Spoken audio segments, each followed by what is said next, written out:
Agora que nós já falamos sobre o gênero lírico, nós vamos abordar também sobre o gênero satírico. Vamos entender as características tanto das cantigas de escárnio quanto das cantigas de maldizer.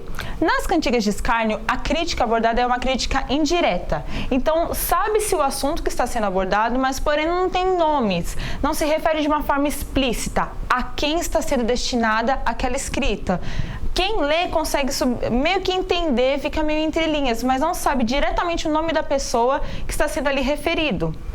A linguagem dela é popular, ela não parte para o chulo, ela não parte para palavreados mais baixos. Isso será uma característica das cantigas de maldizer. Nas cantigas de escárnio, não. Ela é bem popular, a população, todo mundo consegue ler, consegue entender do que se trata.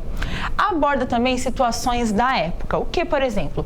Jograis que recitavam e não recitavam direito, trovadores que escreviam, tinham suas frustrações amorosas e acabavam deixando isso explícito através da sua escrita, cavaleiros que falavam que faziam muito, mas que na verdade não passavam de pessoas medrosas. Então, todas essas situações, de certa forma satírica, de certa forma engraçada, essas situações elas eram retratadas nas cantigas de escárnio. Vamos ver aqui um trecho. Pois a todos aborrece este jogar avorrido de tal mulher e marido, que a mim razão parece, de trazer por seu pediolo o filho do outro no colo.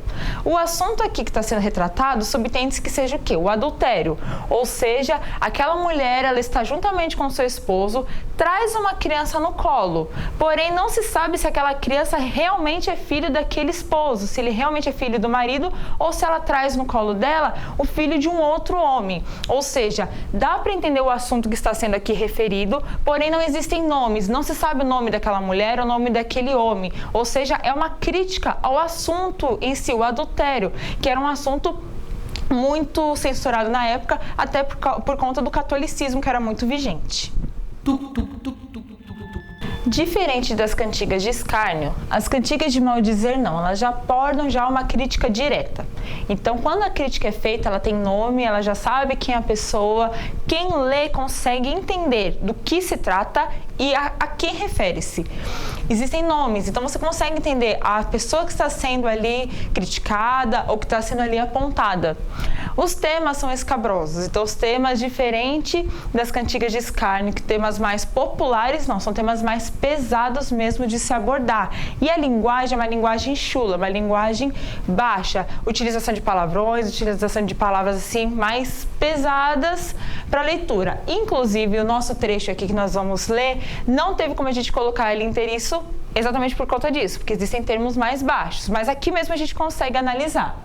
De Martim Mocha, pois façam agentes e dizem por mal que é casado, não lhe dizem senão os maldizentes. Ou seja, enquanto lá a gente viu que estava falando de uma mulher que possivelmente traiu o esposo, mas não sabemos quem é, aqui não, aqui trata-se de Martim Mocha. Então, existe nome, sabe a quem se refere.